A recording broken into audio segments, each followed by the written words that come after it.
D'après Yamoussoukro et Bouaké, l'autorité nationale de régulation des marchés publics, ANRMP, a posé ses valises à Korogo le 25 février et à San Pedro le 3 mars.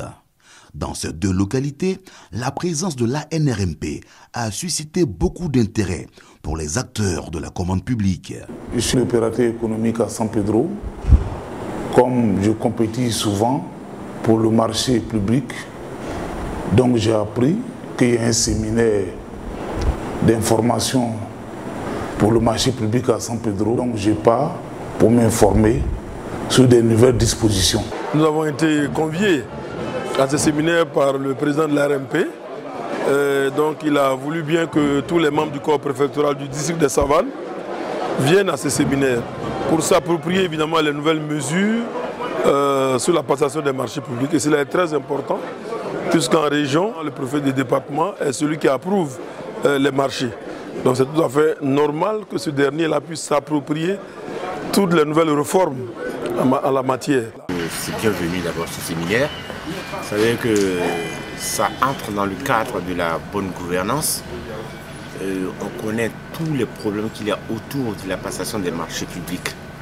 Donc le fait qu'il y ait des séminaires déjà, ça apporte beaucoup plus de clarté et ça instruit en même temps et les opérateurs économiques et les administrateurs que nous sommes. C'est un séminaire relativement important.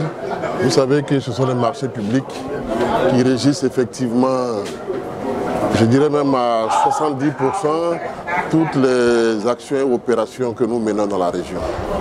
Donc il était important que je vienne aussi avec les nouvelles mesures.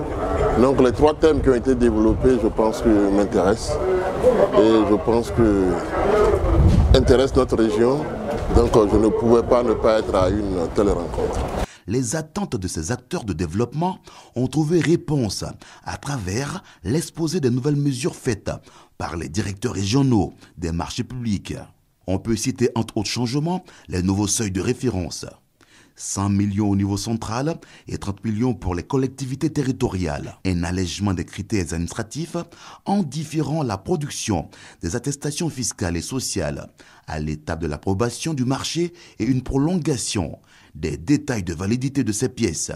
Un allègement des contraintes financières et des mesures exceptionnelles en faveur des petites et moyennes entreprises, à savoir un quota de 20% de la valeur prévisionnelle des marchés réservés aux PME locales par chaque entité contractante et une marge préférentielle de 5% accordée aux entreprises en cas de sous-traitance avec des PME locales. Autre élément notable de la réforme, les procédures concurrentielles simplifiées pour toutes les lignes budgétaires en dessous du seuil de référence. Ainsi, nous avons la procédure simplifiée de demande de cotation, la procédure simplifiée à compétition limitée, la procédure simplifiée à compétition ouverte. Des séances de change ont permis d'approfondir la réflexion sur les changements apportés au système. Alors j'avoue que j'ai été édifié par la qualité des échanges, mais également des participants également.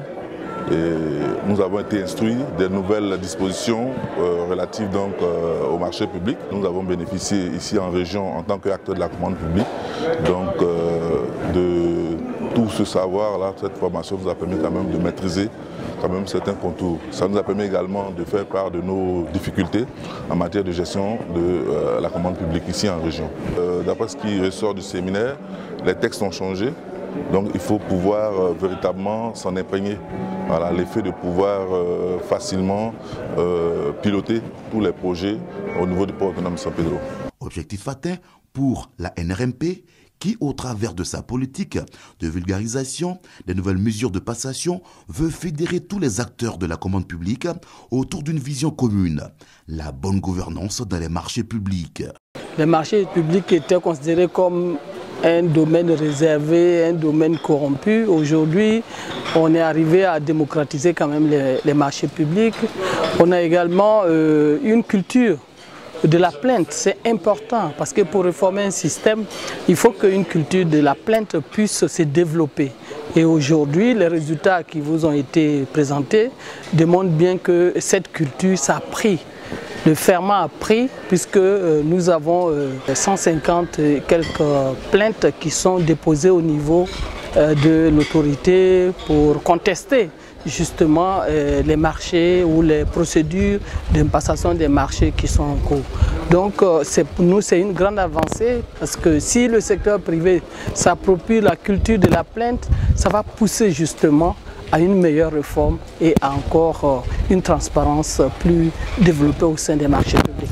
Il y a des avancées et il est question maintenant qu'au niveau du secteur privé, que nous puissions exploiter toutes ces opportunités qui sont offertes au secteur privé dans le cadre de ces réformes, et spécialement les petites et moyennes entreprises qui ont vraiment besoin qu'on voit des conditions allégées et ce qui a été fait. Donc j'exhorte le secteur privé et surtout les petites et moyennes entreprises à s'approprier ces réformes et à s'organiser pour pouvoir tirer le meilleur profit de toutes ces réformes que nous avons pu impulser pour améliorer le système de participation du secteur privé au marché public. L'étape de Korogo a vu la participation du Dr Ki, expert des marchés publics de l'Union économique et monétaire ouest-africain, UEMOA. La cérémonie ne pas écorcher la vie d'un